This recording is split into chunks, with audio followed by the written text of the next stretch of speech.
Welcome to Drafting Compliance. I'm Kane, he's Tom, and last time we talked about physical and environmental protection. Today, we're talking about configuration management. But before then, we're talking about beers. And Tom and I recently went on an adventure.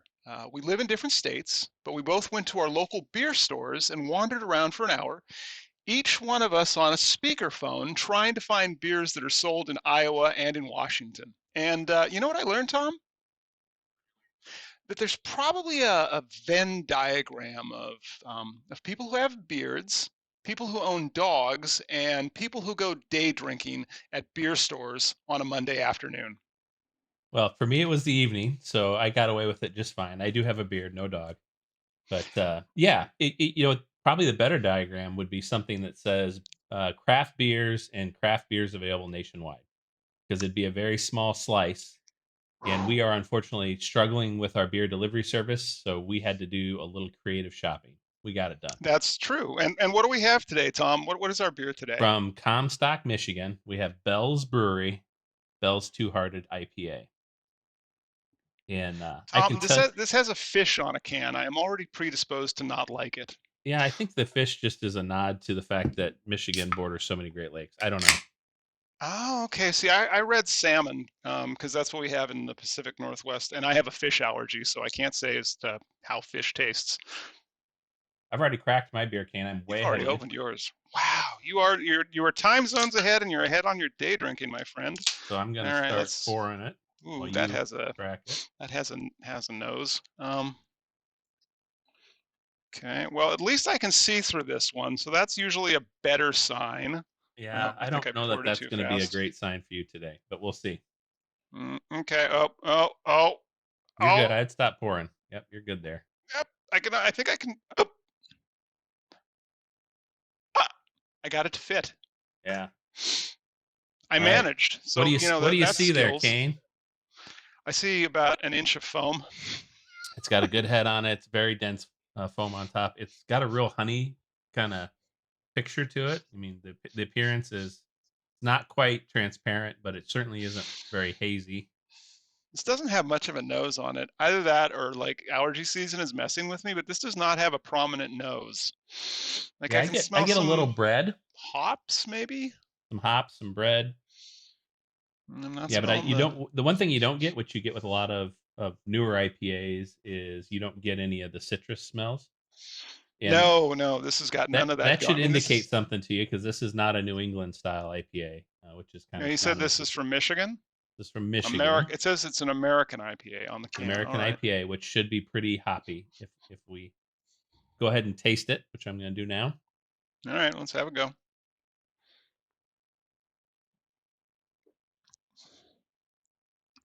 Yeah, Oh, none of the damn. citrus.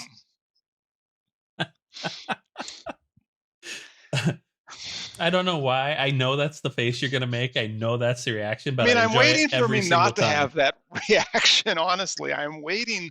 I keep feeling like, do you remember the old Peanuts cartoon with Lucy and Charlie Brown and the football? Yeah, I'm I kind keep of pulling the doing that football, don't motion I? right now. Yeah, so this just tastes like it tastes like beer. It's insanely generic tasting. Like I'm not getting. Let me have another sip and see if there's any other flavor profile here.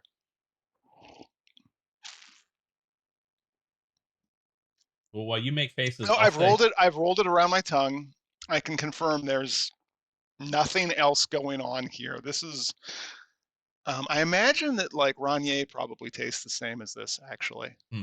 Well, this is very typical of a West Coast IPA style. Although it's not nearly as hoppy as some that you'll come across, it's not gonna have the balance that's brought in with like the citrusy hops and things like that. So it's definitely hop forward. It definitely coats your tongue.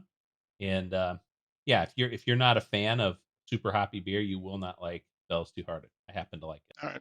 Yeah, well, we'll get to our beer review at the end of the show as well. But before then, Tom, what's configuration management under FedRAMP moderate? Yeah, so configuration management is really sort of a number of really important controls. First of all, is do you have baseline security configurations for all of your deployments, whether it's laptops, servers, applications, all of those need to have baseline configurations. It's really critical that you track those baseline configurations. So understanding if there's drift associated with those configurations is a key component. Change management is a key component of configuration management. So if you kind of think about it, how are you making changes to your baseline, right? So you think of that. And then, the other piece that I always kind of think about is a major pillar in configuration management is inventory management. So how are you establishing an inventory and tracking your inventory both on the hardware and software side, but most people forget the firmware side as well. Yeah, and you've given us a lot to tuck into on this episode. So let's start at the top here. So, why is it important to establish baseline configurations, and how does that actually contribute to the security of FedRAMP moderate cloud systems? Yeah, it's a great question. I would I would subject that perhaps the right term is baseline security configuration. That's really what Okay. you're trying to get to. You're trying to get to a known configuration that is hardened, that takes out of the equation things like ports, protocols, and services that are not needed, Hmm. applies best practices to the overall configuration, so timeouts and things like that, and then allows you the ability to track that. And that's what's really important. If you know where you start, you can know where you end if it's right or wrong. It's sort of the concept there. So you have to Okay. put into practice something to track that. Yeah, absolutely. And these are baseline security configurations. I think that's a good clarification. I want to tuck into another bit you talked about there. And multiple cybersecurity frameworks have inventory management in there. So let's talk about what's a recommended approach for a cloud service provider to maintain an inventory of all their hardware and software components.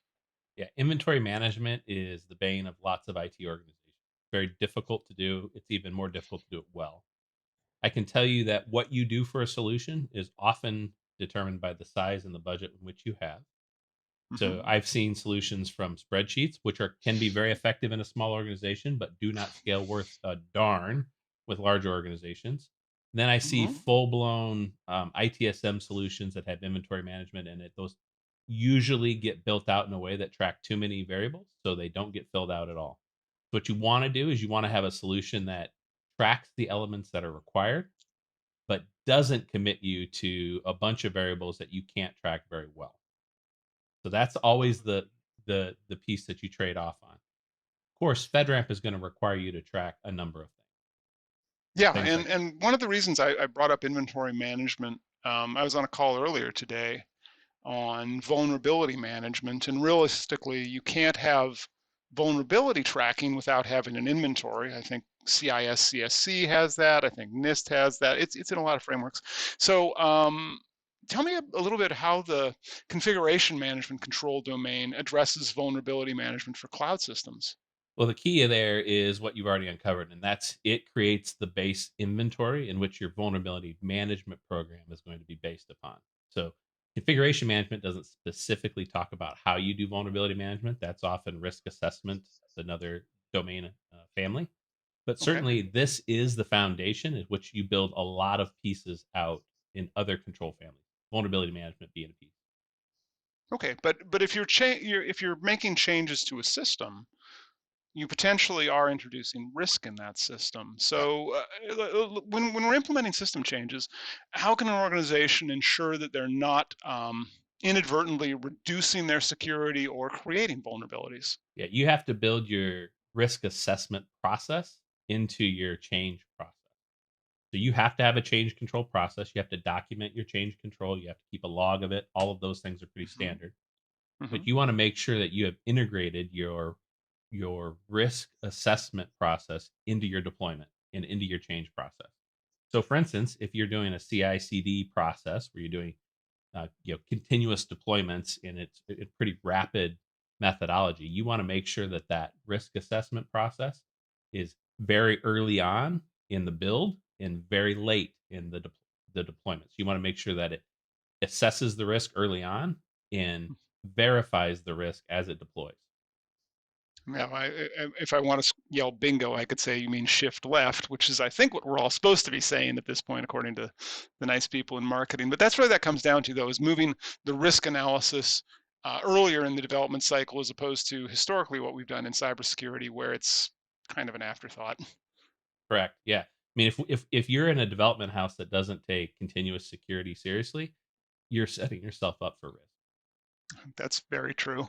I want to also go back to something you said about change logs there. And it's funny, I think of years ago, one of the first data centers I worked in, Paul, the administrator, well, first of all, he had beer under the floor. It was a refrigerated facility, and if you had those suction cup things, you could actually pull up a section of the raised flooring, and you could actually pull out a case of beer, which was interesting and novel for me, being a young person working in a corporate environment. But he also had a big binder with change logs, and he, hand wrote them all because at that point it was still possible to do. You talked a little bit about change logs. Um, does this mean that we need to create and maintain a change log with all the approved changes to the system, which would include like modifications to hardware, software, and firmware? Correct, you do. And certainly you don't want to do it written down if you can avoid it. You'd like to do Right. it in a way that's easily searched and cross-referenced in case there's an incident of any kind. So that should be sort of the goal when you create that log. But yeah, every single change to production, especially from a FedRAMP perspective within the authorization boundary, needs to be logged. Doesn't matter if you think it's a low risk or a high risk, you still need to log it. You still need to have some peer review done on it as well. Okay, and that includes like firmware updates. Just to Firmware rotate updates. a little further in that, even though this is in the cloud, firmware still comes into scope. Okay, all right. That's fairly detailed change log. I suppose the other question I've got is this isn't a one and done process. This is done on a continuous state. So, how do organizations periodically assess the effectiveness of their configuration management process and in maintaining their security of their cloud systems? Yeah, if you're doing it well, you don't have to worry about doing it periodically. You can do it continuously. So Hmm. you should know if there's drift from your approved configuration, meaning you should be able to test against a baseline configuration and where you sit at any given point. If you're doing it well, you're going to test it in a regular interval, maybe daily, maybe, I know some organizations, I think of highly regulated industries like energy, that they're testing against their baseline configurations every hour. So that's a high degree of confidence, though, that the systems are being maintained securely and that all of the changes are not impacting the security of those systems or alternatively introducing the risk of vulnerabilities or other exposure. Yeah, that's correct. I mean, you talk about vulnerability exposure. It is an absolute requirement before you push significant change into your environment that you do a vulnerability assessment against that, and that might be scanning it with a vulnerability management tool in your development environment. You need to know before you put that outwardly facing that you have a firm understanding of what that change is going to present in terms of risk. Got it. Got it. All right. Well, I think we've thoroughly covered this topic for the day. The only other topic we have to cover down on is the beers. How much of yours have you finished? Well, I not much because I've been talking so much, Kane. I See, now promise you're you, kind of like me on this one. I will finish the entire thing, but Are you going to finish it right now on camera? no, I'm not gonna skull it. I'm past my days of that. But yeah, this is a All good right. Well, beer. let's review these. Yeah, go ahead. You I'm think gonna it let you okay? go first, Kane, You're gonna let because me go first. All right. So I'm always I've interested. barely touched mine. What I found really interesting about let me take one more sip because I remember we did one where the Brewing? flavor profile changed after it had sat out for a minute or two. I'm not sure if aeration is a thing that happens It with is beer. absolutely a thing. Okay, now I'm actually getting something sweet on the nose. I will say that. Nope, still just beer. Um, it's a sharp note to it now. Actually, I think this is possibly appreciated at high speed, or at least a higher speed than I'm giving it to. So I'm going to give this I'm somewhere between a 2 and a 3 because it's not as offensive as some of the things that we've tried. So I'm going to give it a 3 with the caveat that one of these probably every 2 to 4 minutes, and then call the doctor the next day. All right. Well, I'm a professed liker of the IPA style, both West Coast and New England, although I prefer New England much more. So I like this beer. I think of summer days when I drink a beer like this. Um, I would probably give this. it's not something I buy all the time, but it has a lot of bang for the buck. So I'd probably give it a 7, and I would encourage people who like the IPA style to give Bell's a try. Fantastic. And that's all for today. So please like and subscribe for more of our conversations about FedRAMP and beer. Tom, great seeing you. Good seeing you, Kane. Thanks.